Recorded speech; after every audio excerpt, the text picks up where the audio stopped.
आइए आज सुनते हैं स्वर्ग और नरक की एक कहानी। एक बुजुर्ग औरत मर गई। यमराज लेने आए। औरत ने यमराज से पूछा, आप मुझे स्वर्ग ले जाएंगे या नरक? यमराज बोले, दोनों में से कहीं नहीं। तुमने इस जन्म में बहुत ही अच्छे कर्म किए हैं, इसलिए मैं तुम्हें सीधे प्रभु के धाम ले जा रहा हूँ।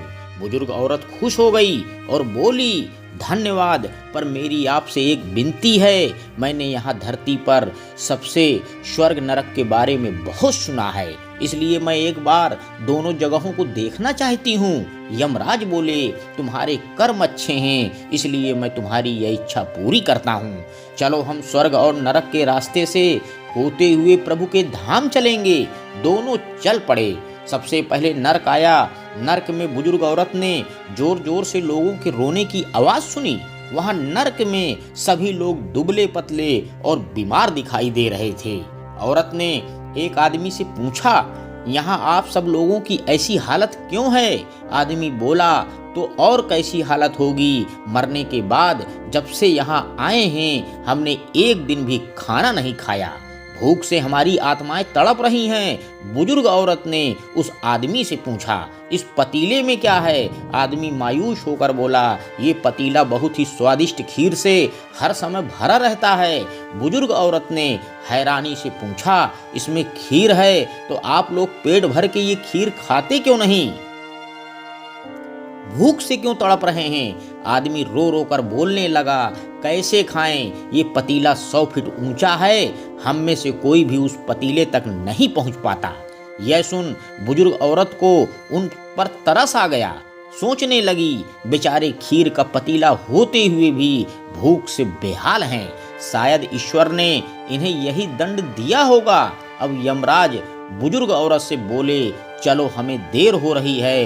दोनों चल पड़े। कुछ देर चलने पर स्वर्ग आया। वहां पर बुजुर्ग औरत को सबके हंसने और खिलखिलाने की आवाज सुनाई दी। सभी लोग बहुत खुश दिखाई दे रहे थे। उनको खुश देखकर बुजुर्ग औरत भी बहुत खुश हो गई। पर वहां स्वर्ग में भी बुजुर्ग औरत की नजर वैसे ही 100 फीट ऊंचे पतीले पर पड़ी जैसा नरक में था। उसके ऊपर भी वैसा ही चम्मच रखा हुआ था। इनमें से एक व्यक्ति बोला, हम सब लोग तो इस पतीले में से पेट भरकर खीर खाते हैं। औरत बोली, पर कैसे?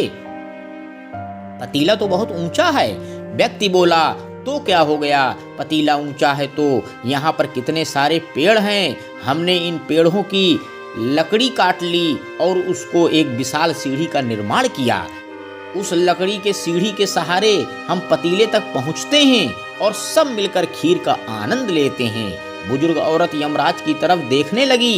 यमराज मुस्कुराए और बोले, ईश्वर ने स्वर्ग और नरक मनुष्य के हाथ में सौंप रखा है। चाहे तो अपने लिए नरक बना ले, चाहे तो अपने लिए स्वर्ग। ईश्वर ने सबको एक समान हालातों में डाला है। उसके लिए उसके सभी बच्चे समान हैं। वह किसी से भेदभाव नहीं करता। वहाँ नरक में भी पेड़ पौधे सब थे, पर वहाँ लोग खुद ही इतने आलसी हैं कि उन्हें कुछ नहीं करना है। वह कोई कर्म नहीं करना चाहते, कोई मेहनत नहीं करना चाहते, इसलिए भूख से बेहाल हैं। क्योंकि यही तो ईश्वर की बनाई इस दुनिया का नियम है। जो कर्म करेगा, मेहनत करेगा, उसी को मीठा फल खाने को मिलेगा। स्वर्ग के सपने छोड़ दो, नरक का डर छोड़ दो। बस आपकी वजह से किसी का दिल न दुखे, इतना सोचो और बाकी सब कुदरत पर छोड़ दो।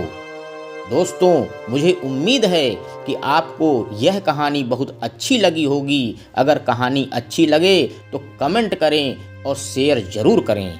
धन्यवाद दोस्तों।